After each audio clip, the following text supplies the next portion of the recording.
Well, the reaction is coming in thick and fast this morning to the government's plan to cap overseas university enrolments. Foreign students say they now feel less welcome in the country after Education Minister Jason Clare proposed a limit of 270,000 new overseas enrolments for next year. Now, that's a drop of more than 50,000, taking the $48 billion industry back to pre-pandemic levels. The Group of Eight, which represents the country's top universities, has labelled the plan ill-conceived and is warning the Senate not to be bullied into accepting the legislation. Here's how Finance Minister Katy Gallagher defended the proposed changes a short time ago. I think that having this number provides certainty to universities and ensures that they are able to plan and meet the responsibilities they have, but also ensures that all universities get a fair share, so some of those regional universities as well. And I think that will, allow a better outcome for everybody. So it keeps this important role of international education, but allows us a sort of more sustainable planning and certainty going forward. That's the government's take. National Union of Students President Ngaire Bogemann joins us now in the studio. Good morning, Ngaire. You've had to listen to what the government's had to say about why it's done this or why it's proposing this. What's your take on what we just heard from Katy Gallagher? Yeah, look, it's been an interesting couple of days for the sector, and I think I'll start off by saying it's very rare you'll find unions such as the NUS and the Group of Eight in agreement on something. But the reality is these international student caps are going to be an absolute disaster, not just for international students, current and prospective, but for domestic students as well. Why for domestic students as well? So the reality of the higher education sector, and particularly for universities and particularly for Group of Eight universities, is that they are financially reliant on international students. This is the result of successive governments failing to step in and provide the funding that higher education needs. So, you build a house of cards, it's bound to fall. Now that international students are being capped, that's going to see a reduction in funding. A reduction in funding pretty much always means a reduction in staffing. Reduction in staffing means a reduction in courses, which means a reduction in the overall quality of education for domestic and international students alike. The government argues, as did Katy Gallagher in her interview with us, that it's all about making things more sustainable. She referenced Australia's migration levels, infrastructure, housing. Is this not a good way to make all of our lives a bit easier? I think what it is a good way of doing it is making students feel unwelcome. As we've heard, international students are now feeling like they are not welcome here. The reality is we are not the only country that provides international education.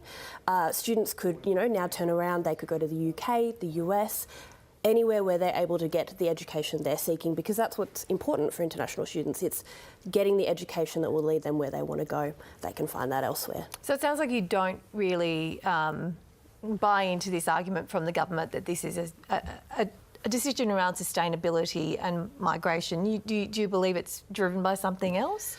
Yeah, I struggle to believe that it's driven by, sort of this conversation around migration, or even, as they were initially saying, to reduce the housing crisis. The reality is there is, little to no evidence that proves international students are the cause of the housing crisis. It's not their fault. We don't have enough housing to keep up with, the amount of people who live here. It's not their fault that rental prices have soared. It's an interesting framing and one that I don't quite buy. Mixed views in the tertiary sector. The big universities, the so-called sandstone universities, are kicking and screaming. But on the other hand, we've got universities, smaller ones in regional areas like University of Wollongong, University of Newcastle, quite happy about this. Yeah, absolutely. I think, there are two sides to every argument. The reality is currently there is less than, I think, 1 in 10 international student that goes to a regional area. Yeah, but that's the whole thing, that the cap will be raised for those absolutely. students. So that is a good thing. Yep. We do obviously want more people in our regional areas and experiencing the beautiful lifestyle that we have in our regional areas. That's a positive. But on the whole, this is going to cause more problems than it's going to solve. Really great to get your perspective. Thanks very much. Beautiful. Thanks so much for having me. OK, severe weather warnings are in place today across multiple states, while fire authorities in New South Wales are on alert amid a warm and windy end to winter.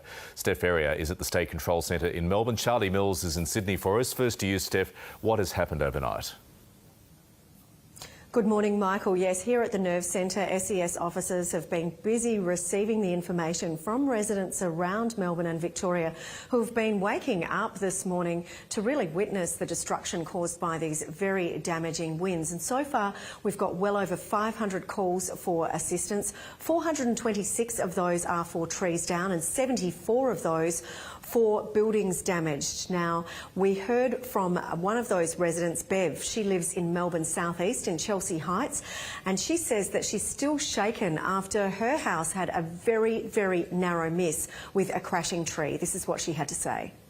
Heard this almighty crash outside and was very concerned, and I looked out my window and saw tree branches against the edge of my window, so I came downstairs to investigate what was happening and saw a branch of my tree had come off. Very fortunately it just missed my window except for the few branches that touched it. So she says that certainly someone was on her side, and she's just thanking her lucky stars, basically, that she's safe. Now, we know as well that we've seen a lot of the areas that have been affected in Melbourne South and also the state's east, and some of those eastern suburbs as well, like Emerald, as well as down in Warragul and Pakenham. We heard from the SES Chief Operations Officer, Tim Weebush, just a little while ago on News Breakfast. Now, he says that those severe wind warnings or weather warnings for damaging winds, I should say, and their corresponding thunderstorms are going to continue. They cover at least half of the state. There's also really big warnings as well for damaging surf and abnormally high tides. So he says that it's definitely not the time to be out rock fishing today. But he says in terms of trees down, the SES certainly has their hands full. Had a house damaged in Glen Waverley, in the back of the house that's collapsed as a result of a large tree coming down. Fortunately, no injuries there. But we are expecting, as the winds cross the state throughout the day, and they'll re-intensify across Melbourne this afternoon, that we will see further damage as the winds move through the state. So some gusts peaked at 128 kilometres per hour, Michael, in Mount Buller. We also had some really strong winds across the west of the state, 106 kilometres per hour at Portland. And it's also those sustained winds that we've been seeing, not just the peak gusts. Now, apart from the warnings here in Victoria, there are also some warnings in South Australia, just to the east and north of Adelaide, as well as down in the state's southeast. But that's expected to ease as that weather system contracts to the east. There are also some warnings as well for Tasmania along the western and northern coasts as well. And we're hearing from the SES here today that we should expect to see some of those conditions at least ease around tonight. Steph, thank you. Charlie, what's the weather outlook there?